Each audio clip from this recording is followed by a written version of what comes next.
ജ്ഞാനായ സഭ ശക്തമായ ഒരു സമൂഹമായി, ഒരു സമുദായമായി മാറിക്കഴിഞ്ഞു. അവരുടെ വിശ്വാസ ജീവിതത്തെ പ്രോജ്വലിപ്പിക്കുന്ന അഭിവന്ദ്യ മാർ ജോസഫ് പണ്ടാരശ്ശേരിൽ പിതാവാണ് നമ്മോടൊപ്പമുള്ളത്. ജ്ഞാനായ സഭയുടെ ചരിത്രം എത്ര സംഭവ ബഹുലമാണ്. ഞങ്ങളെ സംബന്ധിച്ചിടത്തോളം ചില പാരമ്പര്യങ്ങളുണ്ട്. ആ പാരമ്പര്യങ്ങളെല്ലാം ഒരു കൾച്ചർ എന്ന നിലയിൽ ഞങ്ങളതിനെ പരിപോഷിപ്പിക്കാനായിട്ട് ശ്രമിക്കുന്നുണ്ട്.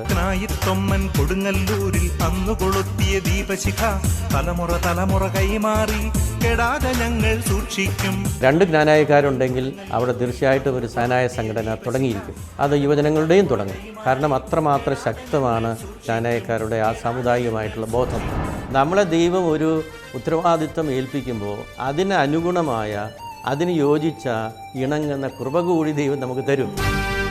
വോയിസ് ഓഫ് ദ ചർച്ച് വ്യാഴം രാത്രി 9 മണിക്ക്